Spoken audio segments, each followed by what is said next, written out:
गया लोकसभा संसदीय चुनाव का बेलागंज विधानसभा क्षेत्र के बूथ संख्या 287 बिशुनगंज के 1400 मतदाताओं ने आगामी 19 अप्रैल 2024 को होने वाला लोकसभा का मतदान तथा भविष्य में होने वाला सभी तरह के मतदान का बहिष्कार करेंगे। आज बिशुनगंज स्थित दुर्गा मंदिर के पास ग्रामीणों ने मीडिया से बात करते हुए कहा कि गया हवाई अड्डा भूमि अधिग्रहण का मुआवजा नहीं मिलने से गया के बिशुनगंज के निवासी तथा किसान वर्ग के दिनांक 4 अप्रैल 2024 दिन बृहस्पतिवार को आक्रोश दिखाते हुए लोकसभा चुनाव 2024 को बहिष्कार का ऐलान किया। बेलागंज विधानसभा के बूथ संख्या 287 के लगभग 1400 मतदाताओं ने वोट का बहिष्कार करने का निर्णय लिया है। लोगों ने कहा कि जब तक हमें सरकार द्वारा अधिगृहित भूमि का मुआवजा नहीं मिल जाता तब तक हम लोग सरकार के विरोध में रहेंगे और आगामी तथा भविष्य में होने वाले सभी चुनाव का बहिष्कार करेंगे। पूर्व मुखिया ने बताया, हमें सिर्फ आश्वासन मिलता है और पैसा नहीं मिलता। थक हार कर हमें यह करना पड़ रहा है। कोर्ट का आदेश के बाद भी पैसा नहीं दिया जा रहा है। किया जाता है तो हम लोग पेमेंट लेने के लिए समस्त ग्रामीण तैयार हैं, और अगर हम लोग को पेमेंट नहीं दिया जाता है तो केवल निबंधन शुल्क हम लोग को चालू किया जाए, क्योंकि हम लोग एकदम कहते हैं ना कि जो होता है गुलामी की जिंदगी जी रहे हैं। हम लोग के बहन लोग के शादी नहीं हो रहा है, 21 से 22, 22 से 24 से 26 हो गया है। हम लोग शादी नहीं हो रहा है पैसे के बिना, जमीन बिक्री नहीं हो रहा है, और बहुत से बुजुर्ग है जो तो गुजर गए, और बहुत से बुजुर्ग अभी है पड़े हुए बीमारी से ग्रसित होकर है। कह रहे हैं कि हम लोग पैसा रहेगा तब ना इलाज के लिए ले जाएंगे कहीं भी, और सरकार सुन नहीं रही है। सरकार का कहना है कि हम लोग को केवल जमीन दो।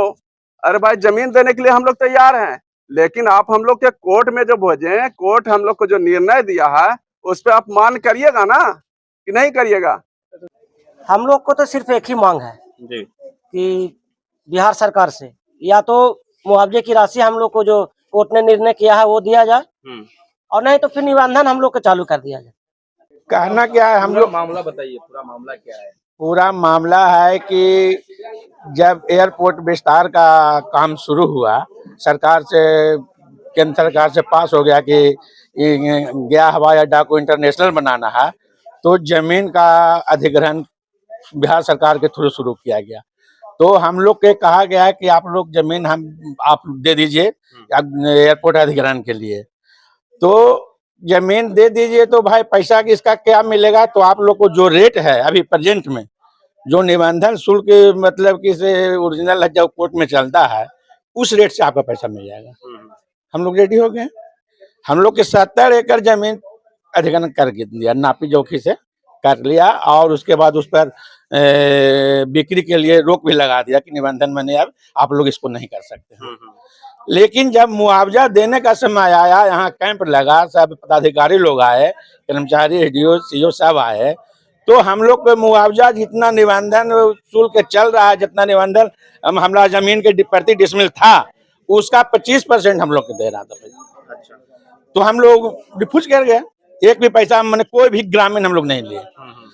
तो रिफ्यूज कर गए। तो उसके बाद बहुत ड्रामा चला, कम से कम महीना में 2 बार कभी डीएम, कभी सीओ, कभी एसडीओ आते रहे, लेकिन हम लोग की सिर्फ एक ही मांग था कि जो हम लोग के उचित मुआवजा है, जो अभी के रेट है, आप प्राइवेट रेट भी हम लोग के पीछे में जाके घूम के आप पूछ लीजिए। अगर आपको लगता है कि हम लोग ज्यादा मांग रहे हैं तो हम लोग गलत हैं, लेकिन नहीं, वो रेट पर सरकार तैयार नहीं हुआ, सरकार पैसा नहीं दिया, तो हम लोग इसका पर रोक लगा दिए। तो रोक लगा दिए तो ये मामला कहे कि ऐसा कीजिए कि आप लोग कोर्ट के माध्यम से आइए। हम लोग निचली अदालत में गए, तो हम लोग कोर्ट में गए, तो कोर्ट से हम लोग केस जीत चुके। तो वो 4 लाख कुछ हजार रुपए डिसमिल प्रति डिसमिल के कोर्ट ऑर्डर दिया। कोर्ट कब आपको ये ऑर्डर दिया कि आप कोर्ट ऑर्डर दिया, लगता है कि शायद 11 या 12 में, 2011 में। हाँ।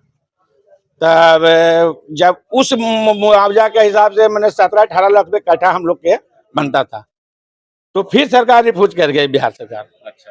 तो बिहार सरकार रिफ्यूज कर गई, तो बिहार सरकार खुद चली गई हाई कोर्ट में। अब हम लोग के हाई कोर्ट दौड़ना है, और मुआवजा नहीं मिल रहा है, बार बार आश्वासन दे रहा है, लेकिन कुछ नहीं हो रहा है।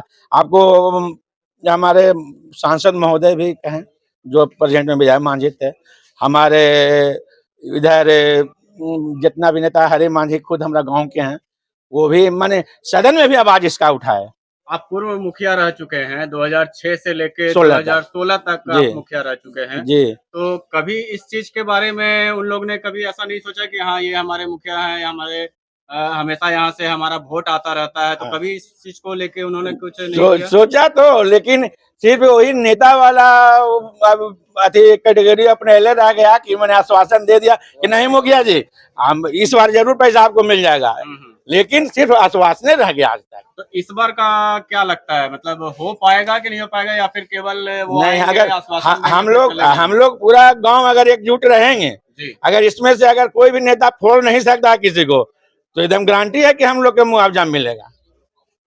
प्रशासन से या जो सरकार है उससे आपका क्या आवेदन रहेगा? तो सरकार से तो मेरा आवेदन का निवेदन भी है कि मेरा जो उचित मुआवजा है वो दिया जाए। वो खुद जमीन पर सर्वे कर ले कि अभी इस जमीन का रेट क्या है, उस रेट को पैसा हम लोग देते हैं। और नहीं तो हम लोग कोई भी इलेक्शन में वोट नहीं देने जा रहे हैं जब तक इसका फैसला नहीं होगा। क्या नाम है आपका? अजय कुमार गुप्ता, विशुनगंज।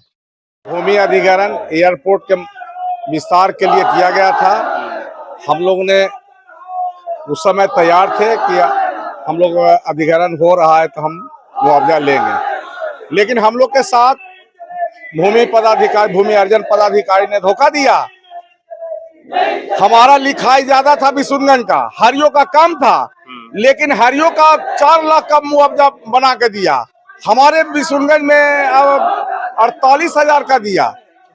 हम लोग ने इसका विरोध किया कि नहीं, एक ही काम के लिए हमारा लिखाई ज्यादा है तो हमको पैसा ज्यादा मिलना चाहिए, लेकिन हमको आपने कम दिया और हरियो को आपने ज्यादा दे दिया, ऐसा क्यों? ये तो दोहरी नीति है। इसके बाद फिर कहा कि नहीं, आप लोग केस करिए और केस से जो फैसला आएगा उसके बाद आपको हम पैसा मुआवजा देंगे। हमने केस किया, रेफरेंस में गए, जाने के बाद हमारा वहां से भी फैसला आ जाता है। 17-18 के बीच में आया, 17-18 लाख के बीच में फैसला आया। हम लोगों ने कहा कि अब हम लोग को पैसा दे दीजिए मुआवजा। कहा कि नहीं से अब हम लोग के पास पैसे नहीं है, अब पैसा कहां से देंगे। फिर क्या किया भू अर्जन कि हाई कोर्ट में केस कर दिया। हमने बहुत बार प्रदर्शन भी किया, धरना भी दिया। हम लोग वर्तमान मुख्यमंत्री जो नीतीश कुमार जी हैं, इनके पास भी हमने अर्जी लगाया।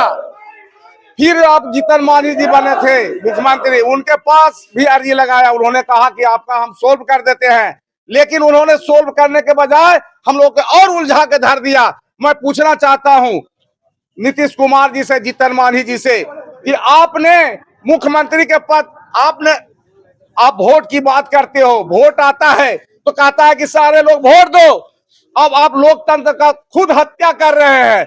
आज हम लोग वोट का बहिष्कार करेंगे तो क्या होगा? लोकतंत्र का हत्या होगा। और हम पूछना चाहते हैं नीतीश कुमार जी से, पूछना चाहते हैं जीतन मांझी जी से, क्या ये पैसा हम लोग का मुआवजा आपके बाबूजी के पैकेट से देना पड़ेगा? इस सरकार का मुआवजा है, सरकार जमीन ले रही है, सरकार मुआवजा हमको देगी। आपके बाबूजी का पैसा नहीं ना है कि आपको देना पड़ रहा है। अब फिर भी हम लोग को क्यों विशुनगंज को लटका के रखे हैं? और यदि आपको हम चाहते हैं कि आप ये जमीन मेरा नहीं लेना चाहते हैं, नहीं लीजिए, कोई बात नहीं है, लेकिन आप हमको रास्ता तो दीजिए।